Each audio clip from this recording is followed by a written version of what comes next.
ಅಲ್ಲ ಈಗ ಏನು ಆಗಬಾರ್ದಾಯ್ತು ಅಂತ ಹೀಗೆಲ್ಲ ಮಾತಾಡ್ತಾ ಇದ್ದೀರಾ? ಇನ್ನೇನಾಗಬೇಕು? ಅಲ್ಲ, ನೀವು ನಿಮ್ಮ ಒಳ್ಳೆ ಮನಸ್ಸಿಂದ ನಿಮ್ಮ ಖುಷಿಗೆ ಏನೋ ಮಾಡಿಬಿಡ್ತೀರಾ, ಆದರೆ ಅದು ನನಗೊಂಥರ ಉಸಿರು ಕಡ್ದಂಗಾಗುತ್ತೆ. ನಂಗೆ ತುಂಬ ಕಷ್ಟ ಆಗುತ್ತೆ. ನಾನು ಏನೇ ಮಾಡಿದ್ರು ಅದು ನಂದಲ್ಲ, ನೀವು ಮಾಡಿಕೊಟ್ಟಿರೋದು ಅಂತ ಅನ್ಸುತ್ತೆ. ನನ್ನ ಶ್ರಮಕ್ಕೆ, ನನ್ನ ಸಾಮರ್ಥ್ಯಕ್ಕೆ ಬೆಲೆನೇ ಇಲ್ಲ ಅಂತ ಅನ್ಸೋ ಶುರು ಹೋಗ್ಬಿಡುತ್ತೆ. ಎಲ್ಲಾನು ನೀವು ಕೊಟ್ಟಿರೋ ಭಿಕ್ಷೆ ಅಂತ ಅನ್ಸುತ್ತೆ ನನಗೆ.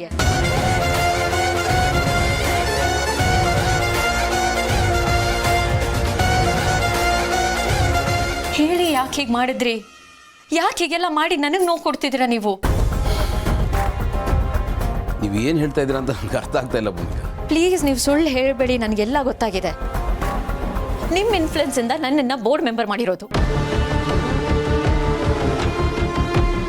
ಅದ್ಯಾವುದು ನನ್ನ ಕ್ವಾಲಿಫಿಕೇಷನಿಂದ ಅಥವಾ ನನ್ನ ಎಕ್ಸ್ಪೀರಿಯನ್ಸಿಂದ ಸಿಕ್ಕಿಲ್ಲ. ಹಾಗಂದ್ಮೇಲೆ ಆ ಜಾಗದಲ್ಲಿ ಕೂರೋ ಅರ್ಹತೆ ನನಗಿಲ್ಲ.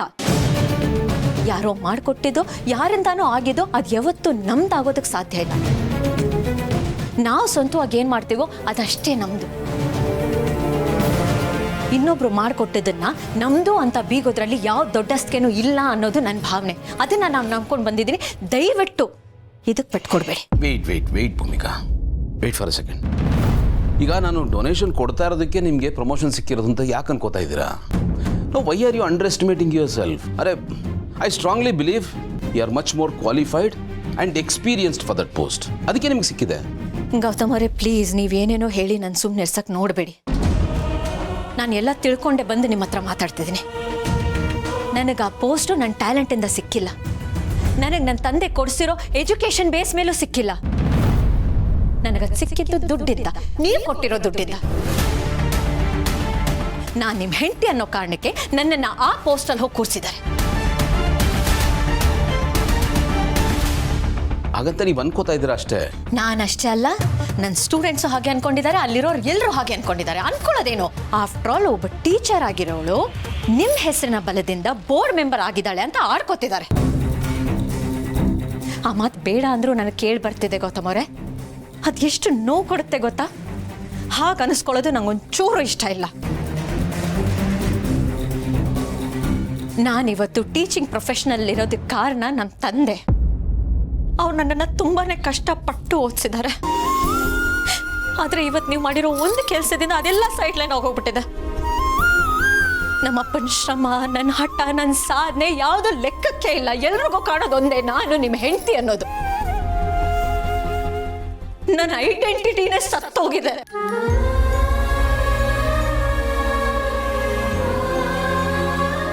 ಇಲ್ಲ ಭೂಮಿಕಾ ಅವರೇ, ನೀವು ಅಗತ್ಯಕ್ಕಿಂತ ಜಾಸ್ತಿ ಮನಸ್ಸಿಗೆ ತಗೋತಾ ಇದ್ದೀರಾ. ಅದು ಹಾಗಲ್ಲ. ನಾನು ಕೊಟ್ಟಿರೋ ಡೊನೇಷನ್ಗೂ ನಿಮ್ಗೆ ಸಿಕ್ಕಿರೋ ಪ್ರಮೋಷನ್ಗೂ ಒಂದಕ್ಕೊಂದಕ್ಕೆ ಸಂಬಂಧ ಇಲ್ಲ. ನೀವು ತಪ್ಪು ತಿಳ್ಕೊತಾ ಇದ್ದೀರಾ. ಗೌತಮ್ ಅವರೇ, ನಿಮ್ಮ ಇಂಟೆನ್ಷನ್ ಏನು ಅಂತ ನನಗೆ ಚೆನ್ನಾಗಿ ಗೊತ್ತು. ಆದರೆ ಜನಗಳಿಗೆ ಅದು ಗೊತ್ತಾಗ್ಬೇಕಲ್ವಾ? ಜನಕ್ಕೆ ನನ್ನ ಹೆಸರಿಗಿಂತ ನನ್ನ ಹೆಸರು ಜೊತೆ ಗೌತಮ್ ದಿವಾನ್ ಅನ್ನೋ ಹೆಸರು ಮಾತ್ರ ಕಾಣುತ್ತೆ. ಅದಷ್ಟೇ ಎದ್ದು ಕಾಣುತ್ತೆ. ಆ ಕಾರಣಕ್ಕೆ ಅವರು ನನಗೆ ಯಾರಿಗೂ ಕೊಡದೇ ಇರೋಂಥ ವಿಶೇಷವಾದ ಮರ್ಯಾದೆ ಕೊಡ್ತಾರೆ. ಅದು ನನಗಿಷ್ಟ ಆಗಲ್ಲ. ಭೂಮಿಕಾ ಅನ್ನೋ ನಾನು ಎಲ್ಲೋ ಕಳೆದೋಗ್ಬಿಟ್ಟಿದ್ದೀನಿ. ನನಗೆ ನನ್ನದೇ ಆದಂಥ ಐಡೆಂಟಿಟಿನೇ ಇಲ್ಲ ಅಂತ ಅನ್ನಿಸ್ತಿದೆ. ನೋಡಿ, ನನಗೆ ನಿಮ್ಮ ಮೇಲೆ ಯಾವ ಕಂಪ್ಲೇಂಟು ಇಲ್ಲ. ಆದರೆ ಈ ರೀತಿ ನಿಮ್ಮ ಹಂಗಲ್ಲಿ ಬದುಕೋದಕ್ಕೆ ನನಗಾಗಲ್ಲ.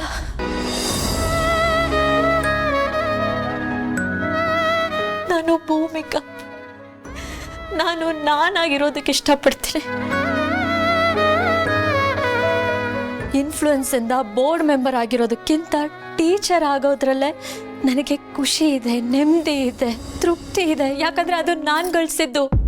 ನನ್ನ ಕ್ವಾಲಿಫಿಕೇಷನ್ನಿಂದ, ನನ್ನ ಎಕ್ಸ್ಪೀರಿಯನ್ಸಿಂದ ನಾನು ಅದನ್ನು ಗಳಿಸಿದ್ದು. ಆದರೆ ಈಗ ಬೋರ್ಡ್ ಮೆಂಬರ್ ಅಂತ ಅನಿಸ್ಕೊಳ್ತಿದ್ದೀನಲ್ಲ, ಅದರಲ್ಲಿ ನಂದು ಅಂತ ಏನು ಇಲ್ಲದೆ ಇರಬೇಕಾದ್ರೆ ನಾನು ಆ ಕುರ್ಚಿ ಮೇಲೆ ಹೇಗೆ ಕೂತ್ಕೊಳ್ಳಿ? ಅದು ನಂದು ಅಂತ ಹೇಗೆ ಹೇಳ್ಕೊಳ್ಳಿ? ಪ್ಲೀಸ್ ಗೌತಮ್ ಅವರೇ, ನಾನು ನಿಮ್ಮ ಹತ್ರ ರಿಕ್ವೆಸ್ಟ್ ಮಾಡ್ಕೊತಿದ್ದೀನಿ, ನನಗೆ ಸ್ವಲ್ಪ ಸ್ಪೇಸ್ ಕೊಡಿ. ನನ್ನನ್ನು ಭೂಮಿಕಾ ಆಗಿರೋಕೆ ಬಿಡಿ ಪ್ಲೀಸ್.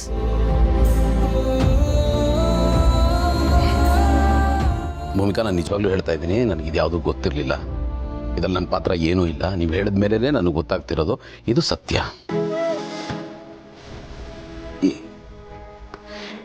ಅದ್ರ ಮೇಲೆ ಏನು ಹೇಳಬೇಕು ಅಂತ ನನಗೆ ಗೊತ್ತಾಗ್ತಿಲ್ಲ. ನನ್ನಿಂದ ನಿಮಗೆ ನೋವಾಗಿದ್ದರೆ ಐ ಆಮ್ ರಿಯಲಿ ಸಾರಿ.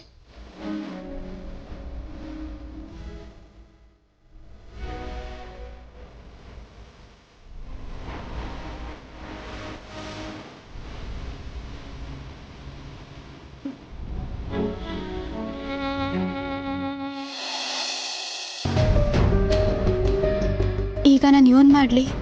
ಅಕ್ಕ ಬೇರೆ ಮನೆಯಾಗಿರಕ್ಕಿಲ್ಲ. ದಿನ ಪೂರ್ತಿ ನಾನು ಒಬ್ಬಳೇ ಆಗ್ಬಿಡ್ತೀನಿ. ಅಕ್ಕ ಭಾವನೆ ದೂರ ಮಾಡಕ್ಕೆ ನೋಡಿದವರು ನಮ್ಮನ್ನು ದೂರ ಮಾಡದೇ ಇರ್ತಾರ? ನಾನು ಯಾಕೋ ಮನೆಯಾಗಿರೋದು ಸರಿ ಅಂತ ಅನಿಸ್ತಾ ಇಲ್ಲ. ನಾನು ಕಾಲೇಜಿಗೆ ಹೋಯ್ತೀನಿ ಅಂತ ಹೇಳ್ಬೇಕು, ಹಂಗಾದ್ರೇ ನಾನು ಬಚಾವಾಗೋದು. ಇವತ್ತೇ ಅಲ್ಲ, ಈಗಲೇ ಇದನ್ನು ಇವ್ರ ತಾವು ಹೇಳ್ಬಿಡ್ತೀನಿ.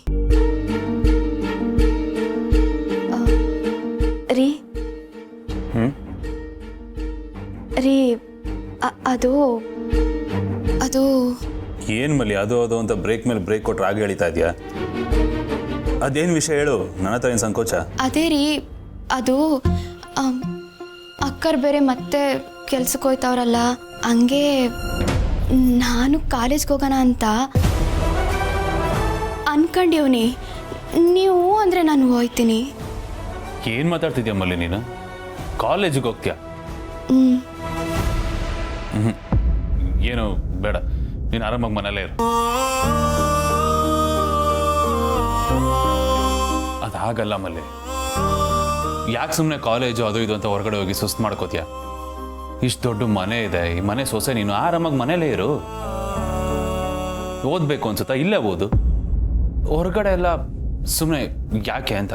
ರೀ, ನನಗೆ ಮನೇಲಿ ಒಬ್ಳೆ ಇದ್ದು ಬೋರ್ ಆಗ್ತೈತೆ.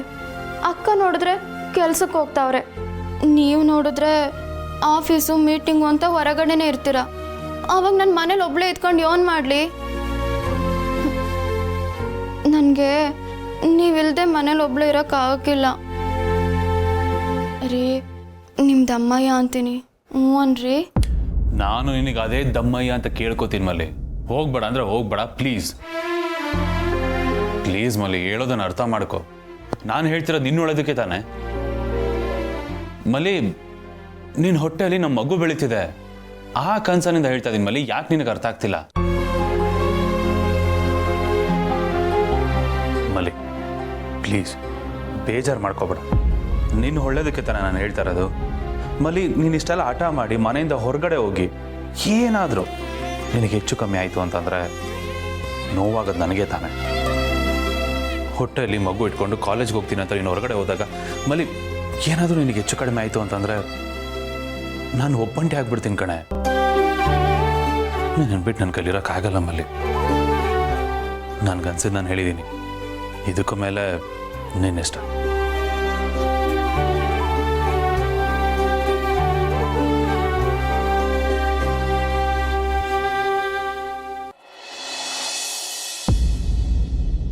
ಅದಕ್ಕೆ ನೀವು ಗೆಳೆಯನ ಹತ್ರ ಆ ಥರ ಮಾತಾಡಬಾರ್ದಾಗಿತ್ತು.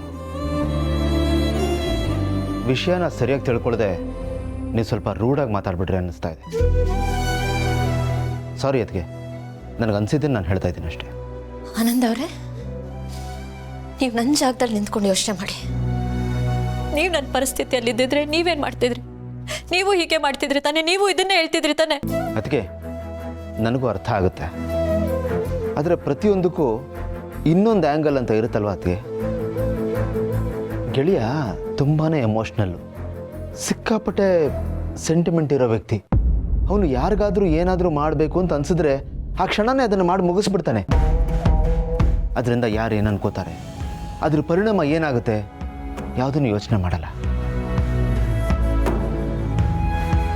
ಒಟ್ಟು ತನ್ನ ಸುತ್ತ ಇರೋರು ಏನಾದರೂ ಬಯಸಿದ್ರೆ, ಏನಾದರೂ ಇಷ್ಟಪಟ್ಟರೆ ಅದನ್ನು ಕೊಡಿಸೋದೇ ಪ್ರೀತಿ ಅಂತ ಅಂದ್ಕೊಂಡಿದ್ದಾನೆ.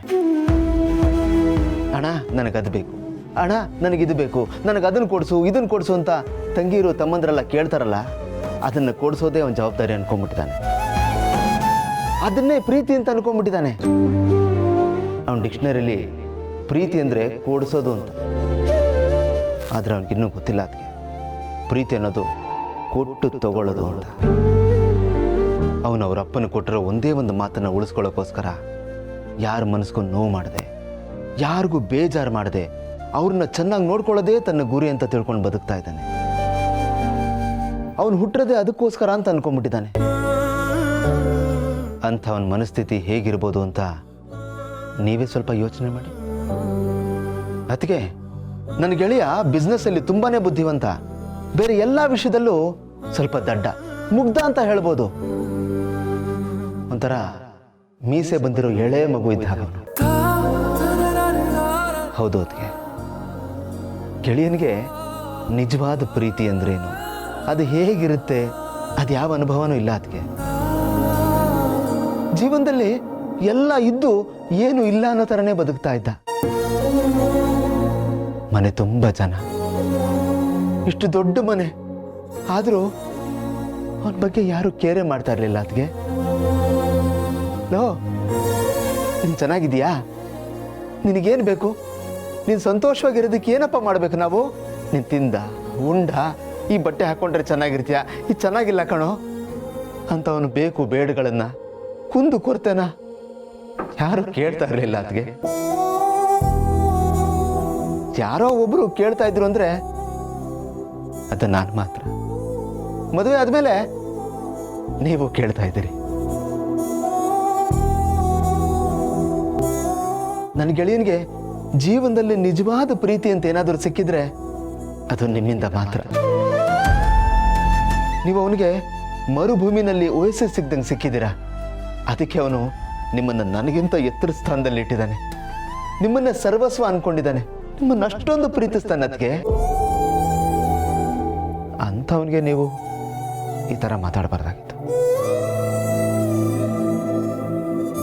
ಅದಕ್ಕೆ ನಿಮ್ಗೊಂದು ವಿಷಯ ನೆನಪಿರಲಿ, ನೀವು ಅವನಿಗೆ ಹೆಂಡತಿಯಾಗಿ ಬಂದ ಮೇಲೆ ನಿಮಗೆ ಪ್ರಮೋಷನ್ ಸಿಗಲಿ ಅನ್ನೋ ಕಾರಣಕ್ಕೆ ಆ ಇನ್ಸ್ಟಿಟ್ಯೂಷನ್ಗೆ ಅವನು ಡೊನೇಷನ್ ಕೊಟ್ಟಿಲ್ಲ. ಅವನು ಅವ್ರ ತಂದೆ ಕಾಲದಿಂದನೂ ಅಲ್ಲಿಗೆ ಡೊನೇಷನ್ ಕೊಡ್ತಾನೆ ಬಂದಿದ್ದಾನೆ. ಅವನ ಉದ್ದೇಶ ಇಷ್ಟೇ, ಟ್ಯಾಲೆಂಟ್ ಇರೋ ಸಿಕ್ಕಾಪಟ್ಟೆ ಬಡ ಮಕ್ಕಳಿದ್ದಾರೆ, ಅವ್ರಿಗೆಲ್ಲ ಒಂದು ಅವಕಾಶ ಸಿಗಬೇಕು, ಆ ಇನ್ಸ್ಟಿಟ್ಯೂಷನ್ನಿಂದ ತುಂಬ ಜನ IAS KS ಆಫೀಸರ್ಗಳು ಬರಬೇಕು ಅಂತ. ಅದಕ್ಕೆ ನಿಮ್ಮನ್ನು ಆ ಜಾಗಕ್ಕೆ ರೆಕಮೆಂಡ್ ಮಾಡೋದು ಹಾಗಿರಲಿ, ನಿಮಗೆ ಪ್ರಮೋಷನ್ ಸಿಕ್ಕಿದೆಯಲ್ಲ ಈ ವಿಷಯ ನೀವು ಹೇಳಿದ್ಮೇಲೆ ಅವನಿಗೆ ಗೊತ್ತಾಗ್ತಿರೋದು.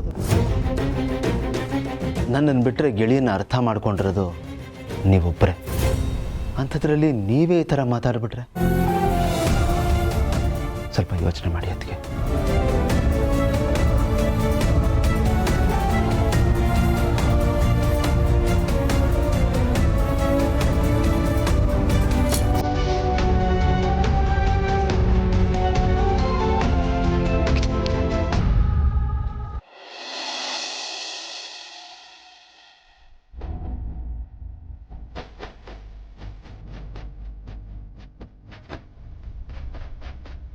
ನನ್ನ ಗೆಳೆಯನಿಗೆ ಜೀವನದಲ್ಲಿ ನಿಜವಾದ ಪ್ರೀತಿ ಅಂತ ಏನಾದರೂ ಸಿಕ್ಕಿದ್ರೆ ಅದು ನಿಮ್ಮಿಂದ ಮಾತ್ರ.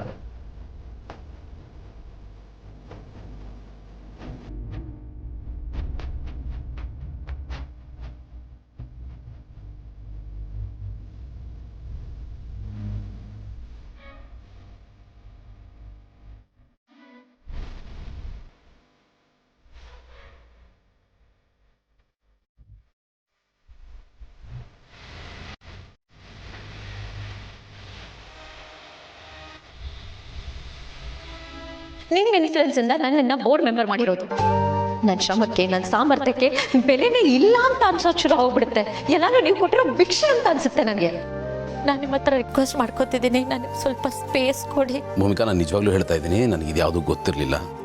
ಅದಕ್ಕೆ ನಿಮಗೆ ಪ್ರಮೋಷನ್ ಸಿಕ್ಕಿದೆಯಲ್ಲ ಈ ವಿಷಯ ನೀವು ಹೇಳಿದ್ಮೇಲೆ ಅವನಿಗೆ ಗೊತ್ತಾಗ್ತಿರೋದು.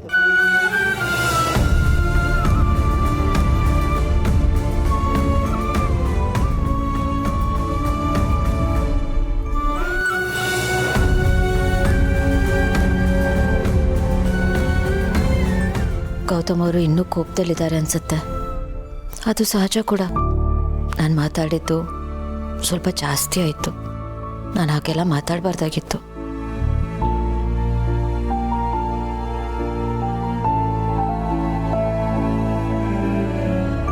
ಯಾವುದಕ್ಕೂ ಒಂದ್ಸಲ ಮಾತಾಡಿಸ್ಬಿಡ್ತೀನಿ.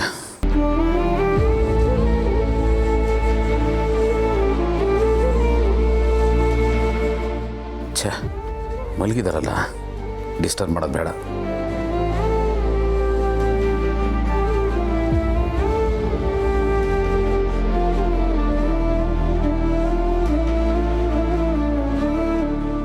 ಏನು ಮಾಡಲಿ, ಹೋಗಿ ಎಪ್ಸಿ ಮಾತಾಡ್ಸ್ಲಾ? ಬೇಡ, ಅವ್ರು ನನ್ನ ಮೇಲೆ ಮೊದಲೇ ಕೋಪದಲ್ಲಿದ್ದಾರೆ. ಆಮೇಲೆ ಗುರ್ರ ಅಂದರೆ ಕಷ್ಟ.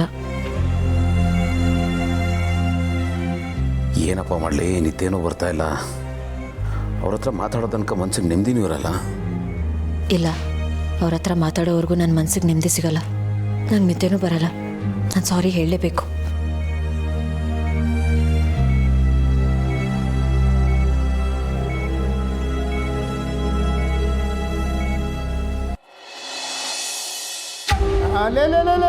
ನಮ್ಮ ಚಿತ್ರ ಖುಷಿ ನೋಡ್ರಪ್ಪ.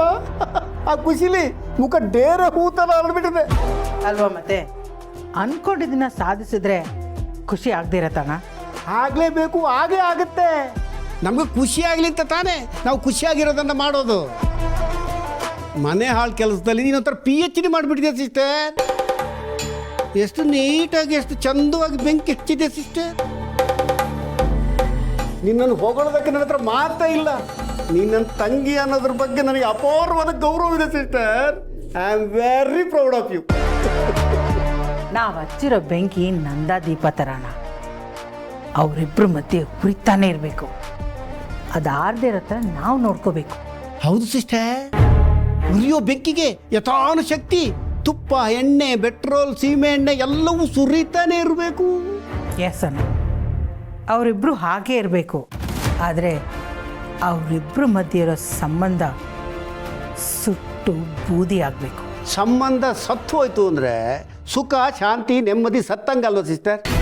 ಮಾನಸಿಕ ನೆಮ್ಮದಿ ಕಳ್ಕೊಂಡ ಮೇಲೆ ವ್ಯಕ್ತಿಯೊಬ್ಬ ಜೀವಂತ ಶವನೇ ಅಲ್ವ ಸಿಸ್ಟರ್? ಕರೆಕ್ಟ್, ನನಗೂ ಅದೇ ಬೇಕಾಗಿತ್ತು.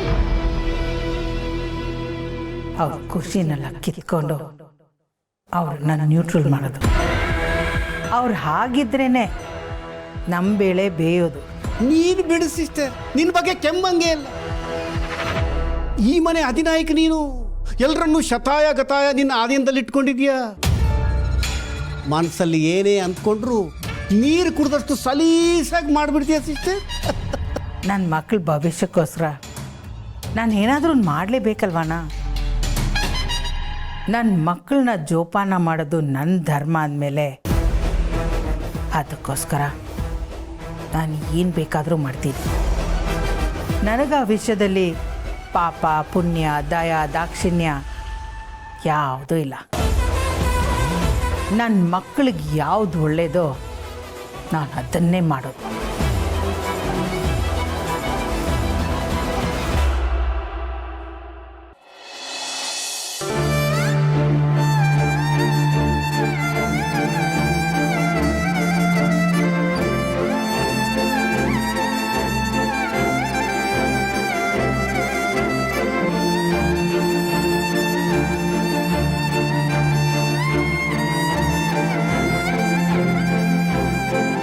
ಗೌತಮರೇ, ಭೂಮಿಕಾ, ಏನಾಯ್ತು? ರಿಯಲಿ ಸಾರಿ ಗೌತಮರೇ, ನಾನು ಹಾಗೆಲ್ಲ ಮಾತಾಡ್ಬಾರ್ದಾಗಿತ್ತು. ಏಯ್, ಯಾಕೆ ಅಳ್ತಾ ಇದ್ರ ಭೂಮಿಕಾ? ನಾನು ದುಡುಕ್ಬಿಟ್ಟೆ ಗೌತಮರೇ, ದುಡುಕಿ ಏನೇನೋ ಮಾತಾಡ್ಬಿಟ್ಟೆ. ನಾನು ಹಾಗೆ ಮಾತಾಡಬಾರ್ದಾಗಿತ್ತು. ನಿಮ್ದು ತುಂಬಾನೇ ಒಳ್ಳೆ ಮನ್ಸು. ನಾನು ನಿಮ್ಮ ಮನ್ಸಿಗೆ ನೋವು ಕೊಡುವಾಗ ಮಾಡಿಬಿಟ್ಟೆ. I'm really very sorry Gautam. ಸೋಕೆ, ನಾನೇನು ಅನ್ಕೊಂಡಿಲ್ಲ. ನೀವು ಅಳಬೇಡಿ, ಸಮಾಧಾನ ಮಾಡ್ಕೊಳ್ಳಿ. ನೋಡಿ, ನೀವು ಹೀಗೆ ಕಣ್ಣೀರಾಗ್ತಾ ಇದ್ರೆ ನಂಗೆ ತುಂಬ ಕಷ್ಟ ಆಗುತ್ತೆ. ಅಳಬೇಡಿ, ನನಗೇನು ಬೇಜಾರಿಲ್ಲ ಭೂಮಿಕಾ, ಪ್ಲೀಸ್ ಅಳಬೇಡಿ. ಗೌತಮರೇ, ನಿಮಗೆ ಹೋಗಿ ನಾನು ಹಾಗೆಲ್ಲ ಹೇಳಿದ್ನಲ್ಲ, ನನಗೊಂಥರ ತುಂಬಾನೇ ಗಿಲ್ಟ್ ಫೀಲ್ ಆಗ್ತದೆ. ನೀವೆಲ್ಲದನ್ನು ಎಷ್ಟೊಂದು ಅನುಸರಿಸ್ಕೊಂಡು ಹೋಗ್ತೀರಾ, ಯಾವುದಕ್ಕೂ ಕಂಪ್ಲೇಂಟ್ ಮಾಡೋದಿಲ್ಲ. ನನ್ನ ಮೇಲೆ ಏನೂ ಹೇರಲ್ಲ, ನನಗಷ್ಟೆಲ್ಲ ನೀವು ಯಾರಿಗೂ ನೋವು ಕೊಡಲ್ಲ. ಆದರೆ ನಾನು ನಿಮಗೆ ನೋವು ಕೊಟ್ಬಿಟ್ಟೆ. ನಾವು ಎಷ್ಟೊಂದು ಸಲ ಜಗಳ ಆಡಿದ್ದೀವಿ, ನಮ್ಮ ಮಧ್ಯದಲ್ಲಿ ಎಷ್ಟೊಂದು ಸಲ ಮಿಸ್ಅಂಡರ್ಸ್ಟ್ಯಾಂಡಿಂಗ್ ಆಗಿದೆ, ಆದರೆ ಇವತ್ತಿನ ಥರ ಯಾವತ್ತೂ ಆಗಿಲ್ಲ. ನಾನು ಕೋಪದಲ್ಲಿ ಏನೇನೋ ಮಾತಾಡ್ಬಿಟ್ಟೆ, ಆದರೆ ಈಗ ನಿಮ್ಮ ಜೊತೆ ಮಾತಾಡದೇ ಇರೋಕ್ಕಾಗ್ತಿಲ್ಲ. ನಾನು ತುಂಬಾ ಒದ್ದಾಡ್ತಿದ್ದೀನಿ. ಸಾರಿ ಗೌತಮ್. ಪ್ಲೀಸ್ ಭೂಮಿಕಾ, ನೋಡಿ ನಿಮ್ಮನ್ನು ಈ ಥರ ನನ್ನ ಕೈ ನೋಡೋಕ್ಕಾಗಲ್ಲ ರೀ. ಈಗ ಆಗಬಾರ್ದಂಥದ್ದು ಏನಾಗಿಲ್ಲ, ಪ್ಲೀಸ್ ಸಮಾಧಾನ ಮಾಡ್ಕೊಳ್ಳಿ. ಆ್ಯಕ್ಚುಲಿ ನನ್ನ ಕಡೆಯಿಂದನೂ ತಪ್ಪಾಗಿದೆ. ನಾನು ನಿಮ್ಮ ಇನ್ಸ್ಟಿಟ್ಯೂಷನ್ಗೆ ರೆಗ್ಯುಲರ್ ಆಗಿ ಈ ಥರ ಡೊನೇಷನ್ ಕೊಡ್ತಾ ಇರೋದನ್ನು ಮುಂಚೆನೇ ನಿಮ್ಗೆ ಹೇಳಬೇಕಾಗಿತ್ತು. ಹೇಳಿದ್ದಿದ್ರೆ ಈ ಕನ್ಫ್ಯೂಷನ್ ಇರ್ತಾ ಇರಲಿಲ್ಲ. ನನ್ನಿಂದನೂ ತಪ್ಪಾಗಿದೆ. ಓಕೆ. ಇಲ್ಲ, ನಿಮ್ಮಿಂದ ಯಾವ ತಪ್ಪು ಆಗಿಲ್ಲ, ಎಲ್ಲ ನಂದೇ ತಪ್ಪು. ಮನೆ ಬರ್ತಿದ್ದಾಗೇನೆ ನನ್ನ ಬಾಯಿಗೆ ಬಂದಾಗೆಲ್ಲ ಮಾತಾಡ್ಬಿಟ್ಟೆ. ಏನಾಗಿದೆ ಅಂತ ನಾನು ಸರಿಯಾಗಿ ತಿಳ್ಕೊಂಡು ಮಾತಾಡಬೇಕಾಗಿತ್ತು, ಸಮಾಧಾನವಾಗಿ ನಡ್ಕೊಳ್ಬೇಕಿತ್ತು. ನನ್ನ ತಲೆಗೆ ಅದೇನು ಮಂಗ್ ಬಿತ್ತಿತ್ತು, ನಾನು ನಿಮ್ಮನ್ನು ಅರ್ಥ ಮಾಡ್ಕೊಳ್ದೆ ಹಾಗೆಲ್ಲ ಮಾತಾಡ್ಬಿಟ್ಟೆ. ಸೊ ಸಾರಿ ಗೌತಮ್ ಅವರೇ. ಭೂಮಿಕಾ, ನಾನು ಆಗಲೇ ಹೇಳಿದ್ನಲ್ಲ, ನಾನು ಏನೂ ತಿಳ್ಕೊಂಡಿಲ್ಲ ಅಂತ. ಮತ್ತೆ ಯಾಕೆ ಈ ಸಾರಿ ಎಲ್ಲ? ಸಮಾಧಾನ ಮಾಡ್ಕೊಳ್ಳಿ. ನೋಡಿ, ನಿಮ್ಮ ಮನಸ್ಸಿಂದ ಅದನ್ನು ತೆಗೆದಾಕ್ಬಿಡಿ, ಬಿಟ್ಟೇ ಬಿಡಿ ಹೇಳ್ತೀನಿ ಪ್ಲೀಸ್. ನೀವು ಹೇಳ್ದಷ್ಟು ಅದು ಅಷ್ಟು ಸುಲಭ ಅಲ್ಲ. ನನ್ನ ಕ್ಷಮಿಸ್ಬಿಡಿ ಸಾರಿ.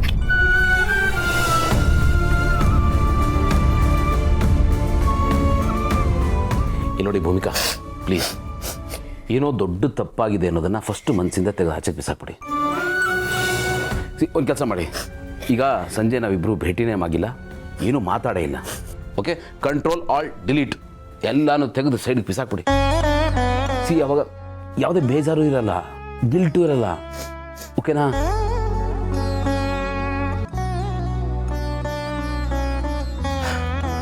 ಹಾಯ್ ಭೂಮಿಕಾ, ಈಗ ಬಂದ್ರಾ? ಯಾಕೆ ಲೇಟು? ಓ, ನೀವಲ್ಲಿ ಬಾಲ್ಕನಿಲಿ ನಿಂತ್ಕೊಂಡು ನಕ್ಷತ್ರ ಎಣಿಸ್ತಾ ಇದ್ರಾ? ಲೆಕ್ಕ ಸಿಕ್ತಾ? ಹಾಂ, ಎಷ್ಟು? 3,48,45,332 ನಕ್ಷತ್ರ ಇದೆ. ಎಲ್ಲ ಓಕೆ. ಅದು ಕಡೆನಲ್ಲಿ ಅದೇನೋ 2.5 ನಕ್ಷತ್ರನ? ಏನದು? ಅದು ಹಾಗೇನೆ, ನನ್ನ ಲೆಕ್ಕದಲ್ಲಿ ಅಷ್ಟೇ ಇದೆ. ನಿಮಗೆ ಬೇಕಂದ್ರೆ ನೀವು ಒಂದ್ಸಲ ಚೆಕ್ ಮಾಡಿ. ಸರಿ, ನನಗೂ ಬೇಡ ನಿಮಗೂ ಬೇಡ, 32 ಮಾಡ್ಕೊಂಬಿಡಿ. ಓಕೆನಾ? ಇದೇನಿದು, ನಕ್ಷತ್ರನ ತರಕಾರಿ ವ್ಯಾಪಾರಕ್ಕೆ ತಂದಿಟ್ಬಿಟ್ಟಿದ್ದೀರಾ? ಪಾಪ ನಕ್ಷತ್ರ. ನೋಡಿ ಎಷ್ಟು ಖುಷಿಯಾಗಿದ್ದೀರಾ. ನೀವು ಯಾವಾಗಲೂ ಹೀಗೆ ಖುಷಿಯಾಗಿರಬೇಕು ಅನ್ನೋದು ನನ್ನ ಆಸೆ.